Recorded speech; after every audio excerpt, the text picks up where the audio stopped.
All right, so I'm talking to Clive Aden, the host of Live with Clive. He was also one of the original Grown Ass Men with me and Sal Rodriguez for a year.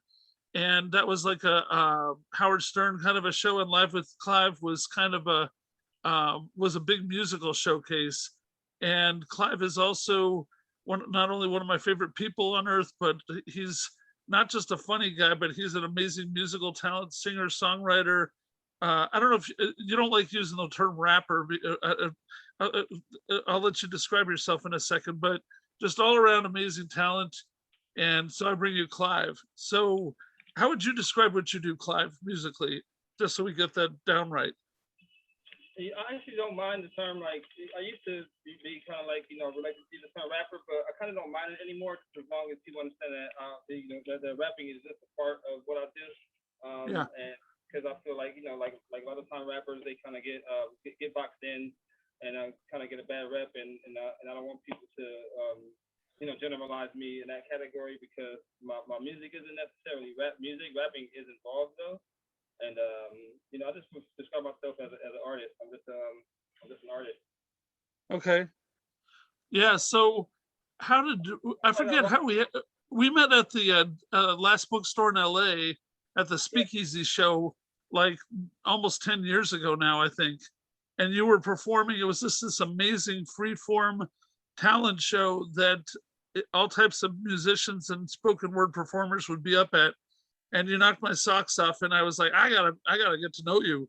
And so you became sort of like, I think we had kind of a funny friendship in a way because it was real, but it was also, I think I'm a good 15 years older than you, maybe even 20 years older almost.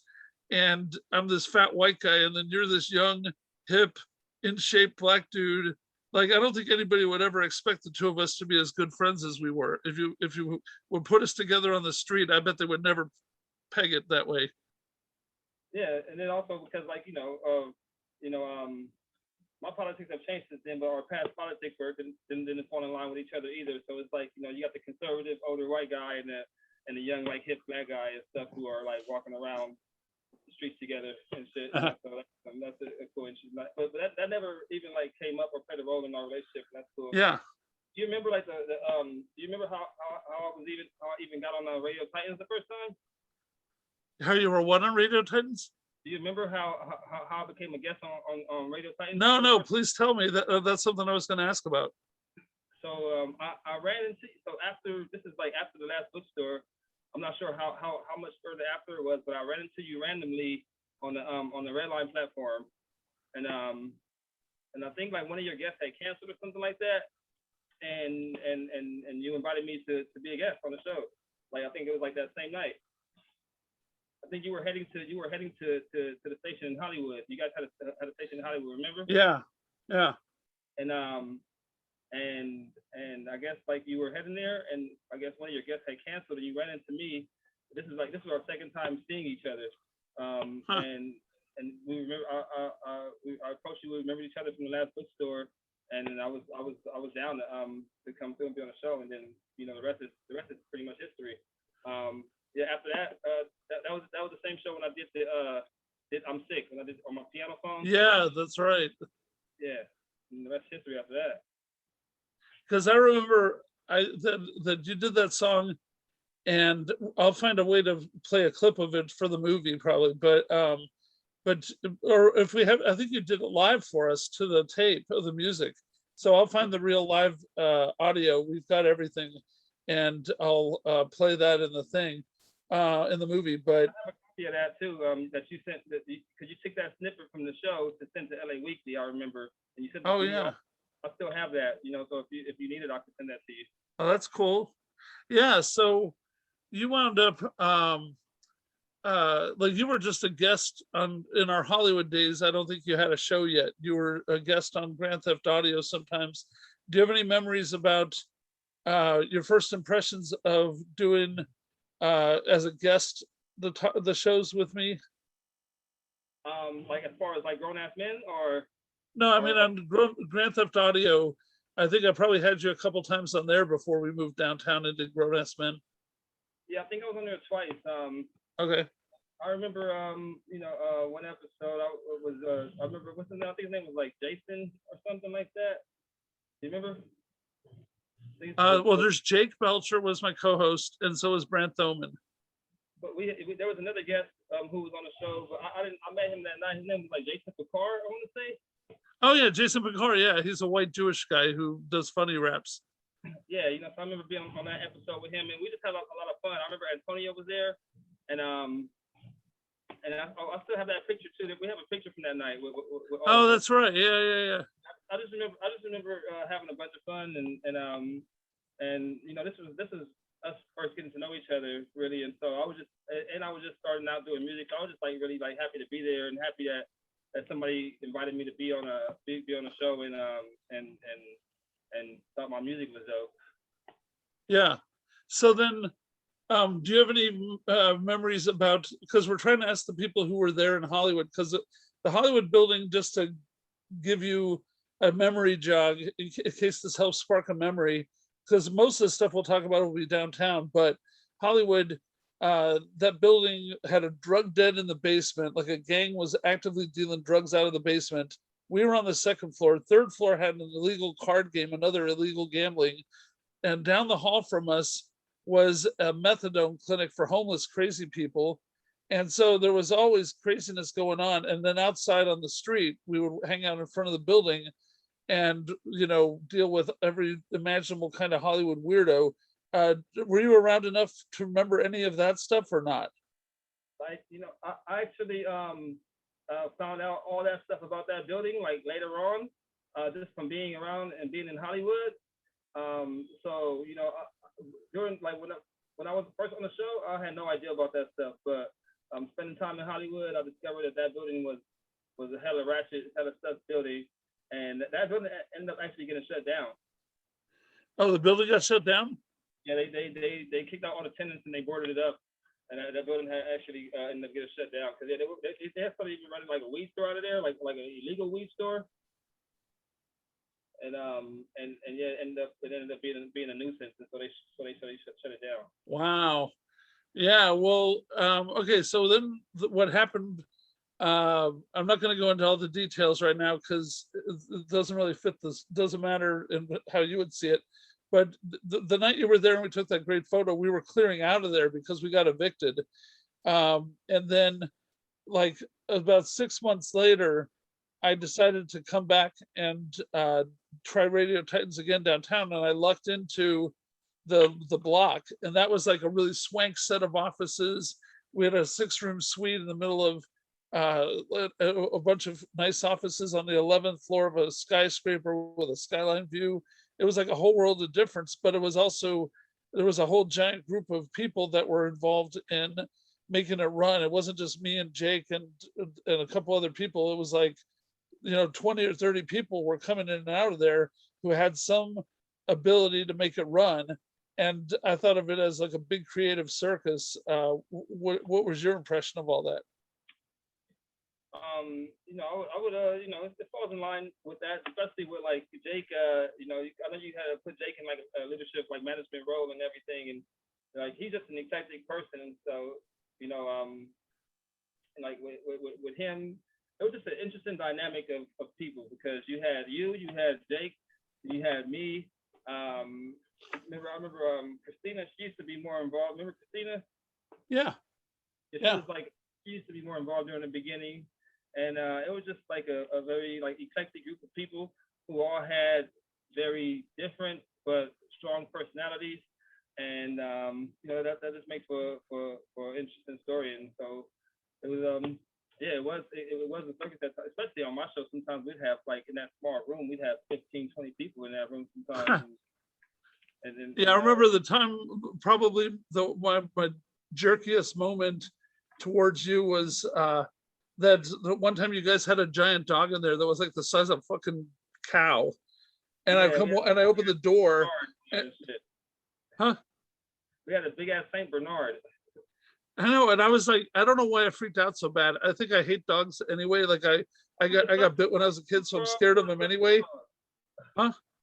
Hey, he was a service dog.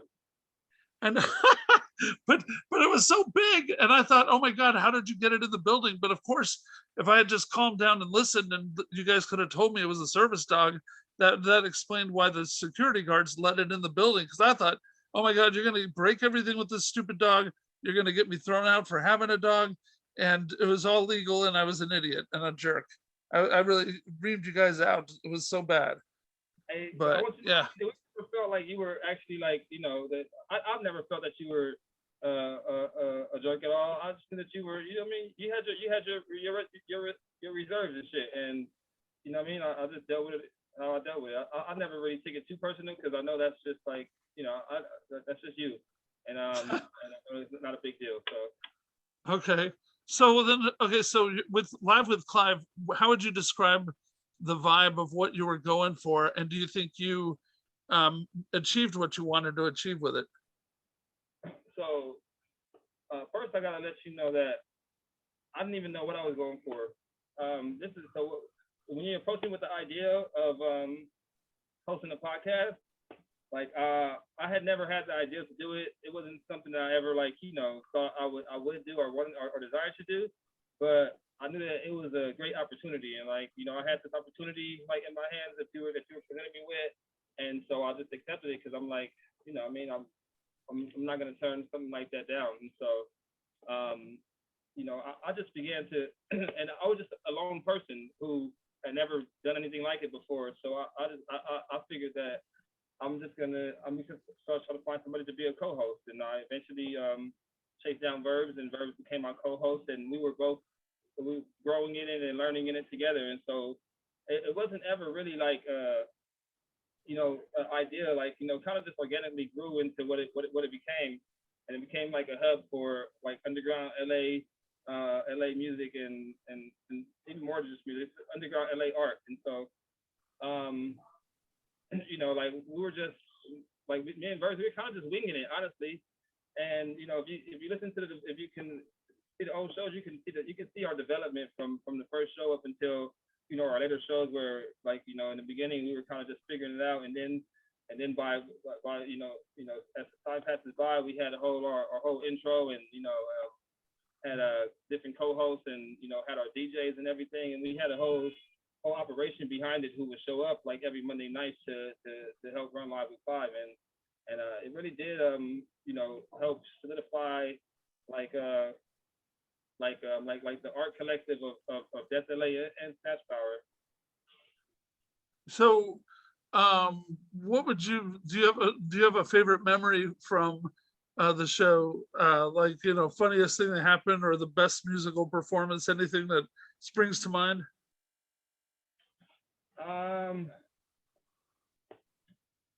Like I got a few actually.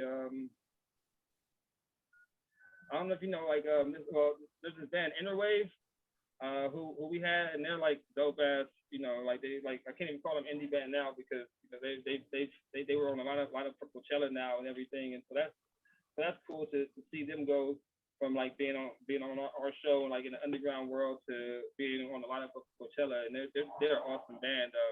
If you haven't checked them out, you should check them out and shit. They're kind of like the like the White Stripes kind of or some shit like that. Okay, wow. And so that was like probably like one of my, and then also Dave Koresh, I like whenever I love live music, so those are the only two bands we ever had was Koresh and Interwave. Because you know the room was small, so you can't really fit a band in there too much. But so those were my couple favorite performances. Like you don't even know because you weren't there at night, but a lot of ratchet shit would go on during Live with Clive. You know, like Yeah, like what? Tell me. I don't know. We just have so many, man. Like if you want to know for real, there was drug use going on, Carl. Like you know, copious amounts of it. I'm not gonna even lie. We would come there and what you call them? Yeah, it was Death LA shit. Like you know, and so even people like it began to be like a hub for it was like our Monday night thing. Even if people who weren't on the show, they would just show up because they know Live with Clive is going on. So a lot of people from Death LA would just like come through to hang out and shit. You know what I mean? So like yeah, like it was like you know we weren't doing all this stuff like out in the open or the halls and shit. We made sure to be respectful of everywhere and not like burn the spot.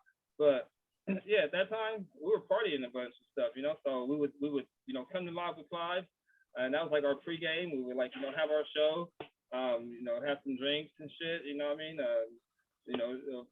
Share some drugs, and then we'll go off and party until the next morning, and that became like our thing for the Monday night.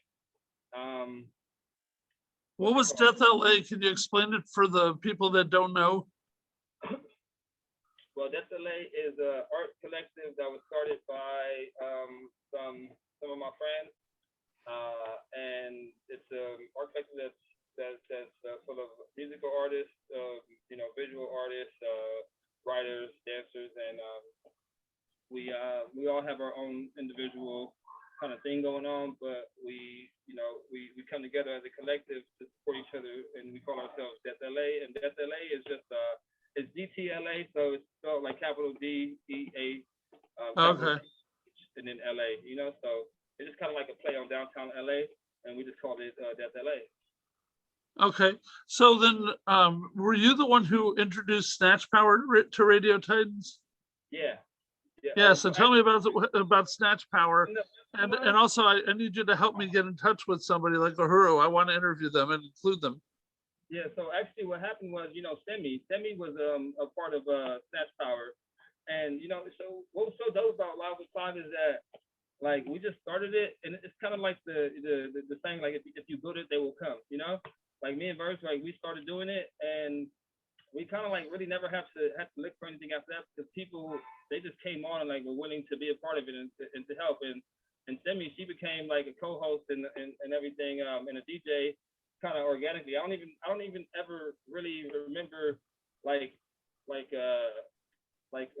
agreeing or us coming to an agreement or even asking Semi to be a part of it. She kind of, I think happened. I think Bergs was gone for a while or some shit, and so I had Semi sit in as co-host, and then when he came back, she was just a part of it, and that brought Snatch Power. Oh, okay. So Snatch Power were they already existing before the show, or was it something that was created for Live with Clive? Snatch Power was a thing before the show. And like, what was their? How would you describe what they were to people that don't know? Okay, so Snatch Power is Afrofuturistic women's group, pretty much to sum it up. Afrofuturistic female collective who was, pretty much had the same kind of, thing going on as Death LA. They had a bunch of artists of all sorts, DJs, music artists, visual artists, writers, but they were also part of Death LA as well. Because my memory of them, well, I didn't realize it was, since you're talking about things that are ratchet. I didn't realize until I moved home this past year that there were two Radio Titans pages on Facebook. There was one that I ran that I kept pretty respectable and for the public and all this. And then there was another one that nobody seems to know who did it, at least they won't admit it. And so I can't get rid of it, but it was because of that. There's all these Snatch Power topless photos with them with tape over their nipples, stuff like that. And I was freaking out to my therapist saying, I don't know how I'm ever going to find work. I ran this thing that had, this crazy group of women called Snatch Power, and it had this in there and this was there, and nobody's ever going to hire me again. And now I'm dealing with 3 job offers, by the way. But the thing is that my therapist said, well, you can't hide it. It's all over the internet. You got to embrace it. And so she gave me the assignment to start interviewing people just for fun. And then this turned into, wait a minute, we got a world's greatest documentary here. But the thing I remember about Snatch Power was 2 things, like that they were like very loud and raucous, and like you could tell that they knew how to have a good time, which they clearly did. And then, but the thing was, eventually I traded them either a great price on their show or for free in exchange for them being the publicists for us, because Jake Bowman said, oh, those girls are tapped into everybody. They'd be great publicists for Radio Titans. But the thing I remember that was kind of funny was that we made this deal to do that. But then I said, hey, could you send out some emails for certain shows to help promote them? And instead of sending it out from Radio Titans email, they were sending them out from Snatch Power's email, saying snatchpower.com or whatever, right? And Yeah. one of the cases was a guy in his 70s, this old white guy who had a political talk show, and he calls me in a panic and pissed off, and he says, oh my God, everybody is reading emails about my show coming from some address that says Snatch Power. Do you realize this is could get me ruin my career? And so I had to like stop using them for PR, but they were still like always around the studio, not just for their show, but they would hang out during the day sometimes, showing up in crazy makeup, crazy hair, wigs, outfits, whatever, and they would just come storming into the block, which is all lawyers and insurance people and whatever. And like it was just amazing to have this completely odd collection of flashy women showing up all hours of the day. Those are all my memories. What are some of your thoughts about Snatch Power? You know, I love that show. Like, you know, I mean, I love them. You know, they were some of my best friends and shit. So, and their show was just so much fun. I thought the idea, what guy doesn't love a show of women who host their show topless? You know? Yeah. And that was actually a requirement, like to if you as a guest on their show, or if you're in the room, you have to be topless at least. And yeah, man, I just remember one time we were in there with dang, what was the band called? They were fucking called I can't think, but I know like the leader was a guy named Phoenix and shit. And we were just all in there. It was just like a bunch of us in that room. Like, you know, I was just in my underwear, literally. I was sitting on top of the couch, like bulging and just dancing and shit, thrusting and shit. And they got so hot in there, like literally like the roof started sweating and shit. It was just so hot and sweaty in there. And we were just all in there just having like a great time. I think we got some pictures down online and shit. And that's one of my favorite memories, one of my best memories from that Fire show. And they just all had a good time. So I mean, I don't want this to be about me, but it partly is. I mean, the movie obviously. It's about you. Really? Are you kidding? Or are you serious? Well, it is. This is your thing. This is about you.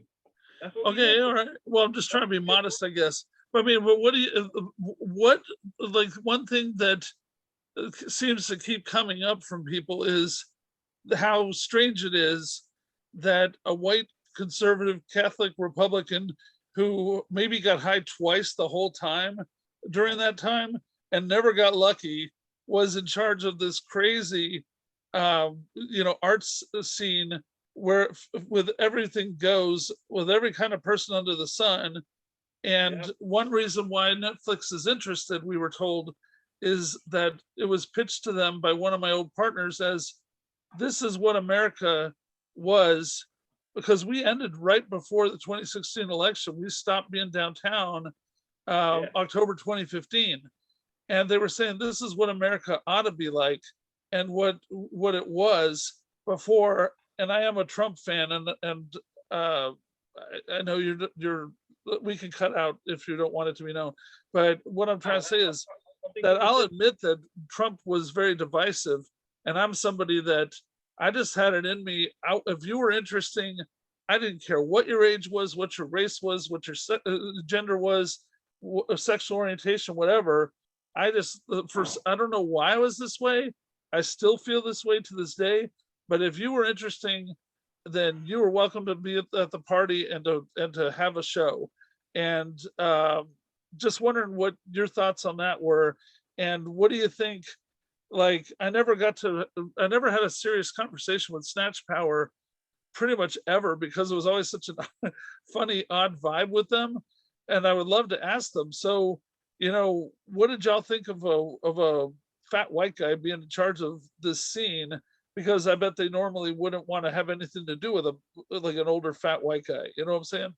Not necessarily, because I think what we all have this like you, we all have the same view of people in the world and stuff. We don't, like, you being a conservative white guy, like, never came up in our relationship or had anything to do with our relationship whatsoever. And you were always very respectable, like, knowing that that's who you are and how things can be perceived from your perspective. So you were always like very respectful at approaching like us with certain topics and asking certain questions and making certain statements. And so like it never was a thing at all, like really, because we were just good people. We weren't like concerned with each other's politics or anything like that. It was like yeah, like we're just interesting people. We're cool people and stuff. You opening up opportunity for us, and that's how I feel like that's how we all like pretty much looked at it. Like yeah, you were this conservative white guy, but that's not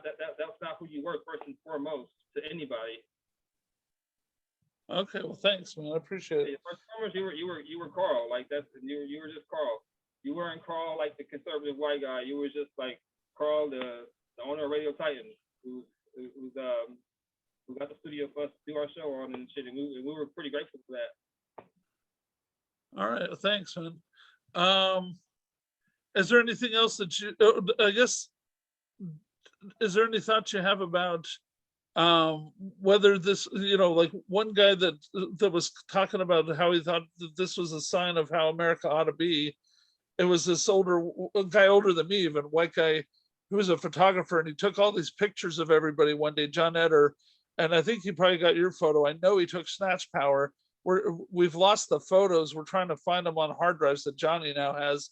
But anyway, he just said he thought that this was a really revolutionary thing, that nobody else that has seemed to ever try to do podcasting the way that we did it, where it was often live on the spot for real when most podcasts are taped, and very rarely does anybody manage to do a podcast where there's a live instrumentation, live performance, where there was a full-on art scene out beyond the studio, that we were in charge of shows that had all types of live music, comedy, etc.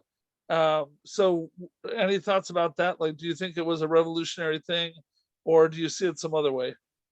No, like definitely, because you still can't even find that today.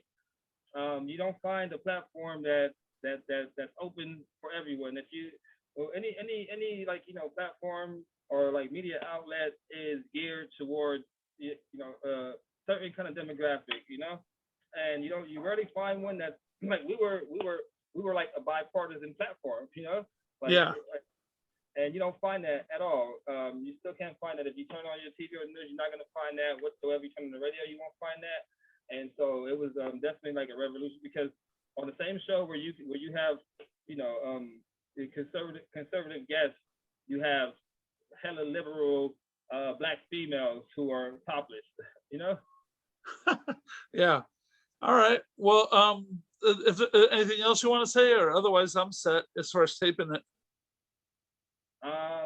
I just want to thank you. I mean, like Carl, you've been one of my biggest supporters, and mentors and everything. Like, you've always tried to lead me in the right direction, even though I was hella hard-headed and shit. And you always just try to give me like good advice to help with my career. I can say that you're one of my you're one of my biggest supporters, and you believed in me more than you're definitely like the top 3 people who believe in me. And absolutely, still do. I'm very grateful for that, and I always appreciate that, and hold you up.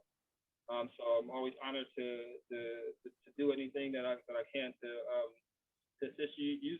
You've done a lot for me. Like, that was like, you got me in the LA Weekly and the Pasadena Weekly and shit. You know what I mean? If I wasn't black, I could have been on the cover, but it's all good. Actually, I should ask also about Grown Ass Men. I almost forgot. So what did you think of doing that show? The goal there was, it was trying to be like, I was trying to make a new version of Grand Theft Audio where it was me and two other white guys, but I thought this time around I'd make it like The View for men, and we called the LA Times called Grand Theft Audio The View for dudes. But Grown Ass Men, I thought, if I'm going to start over, I should do it with a Latino guy and a black guy, so that we truly have a broad range of opinions on the show.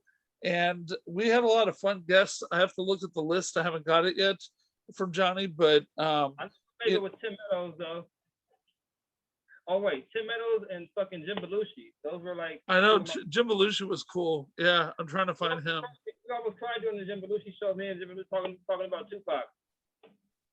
Oh, that's right. Wow. Conversation about Tupac, and I almost cried about that. And Wow. that, All that was right, that was I'm gonna find the clip of Belushi talking about Tupac. Okay, cool. yeah, Thanks. I was very like I was very honored to be on that show because like I would like this whole thing for me was not something that I ever thought that I would even venture into, and so like like we didn't talk about during all that time, like you and I have become really good friends and stuff. We were hanging out outside the show and stuff like since that first time I was on the show in Hollywood, and you sent that clip to LA Weekly and everything, and we it's not like you stopped the Hollywood show and then 6 months later you just hit me up. Like during that time we were like in contact and like hanging out and stuff, and Yeah. became really good friends. And so that's even the reason why I was probably considered for Grown Ass Men, because we had developed that relationship. Yeah, yeah. And so Yeah. I loved it. It was fun. We come on Friday mornings and shit. Like I thought Sal was awesome. Sal was like hilarious and shit. And we would I think we would have like 2 guests or like a break in the middle sometimes or some shit like that. 'Cause I remember Yeah, there was some sort of break where we would try to play. I think we would play we'd play a song. Like you would pick the song, we'd play one as a little break. I remember two things that I remember that were really cool is that we had a group of 6 country guys. I gotta find them, the tall men, and they showed up and they played live, and they did a song called Rachel, and we had a sound woman named Rachel Odo at the time, and Yeah. so it was like they dedicated it to her, even though it was a real song of theirs, and that was wild, having 6 guys in cowboy hats playing live in a studio in the middle of an office suite. And then my other favorite was the drummer of a band called Seven Horse, and the dude sat down at the drum kit, and he gets away at 10:30 in the morning on a Friday in the middle of an office suite. He's pounding bad motherfucker, bad motherfucker, bad motherfucker, bad, bad, bad. And I tracked that guy down, and I asked him to talk about it, but he turned me down. I don't know why. But I'm gonna find the audio, and I'm gonna play the audio of that. I'm gonna try and find the tall man. Pardon me? I think he became a born again Christian. Probably. Are you kidding or serious? That's a joke. I don't Okay. know, honestly. Hey, what about those guys who did that song for us? Who did our intro song? Oh, yeah, I forget what they were called. Yeah, there was like these 3 black guys, I think, and shit. Grown ass. Woo. Yeah, that was good. They did our intro and shit. I remember it too. Like, and then, yeah. That was good. And what was weird was that after we split our first group, I wound up working for a couple of years. There was an awesome Latino guy named Ed Galvez who was hilarious. But what was weird was that I don't know why I picked women, but I picked a woman to replace one of you guys. And I said, well, we should change the name. And she's like, no, I think it's funny to call it Grown Ass Men and have a woman in it. And I never thought it was funny. I always thought it was weird. I wish we had changed the name. But then I changed again with another woman later, Christina, that she was part of it for a year or two. So I don't know, but I think what we had was pretty awesome. And I think that's the best time because I continued to follow it afterwards and stuff. But I feel like after because I know Sal he had to back out of it, and for I don't remember why, but Sal he had resigned for some reason. And yeah.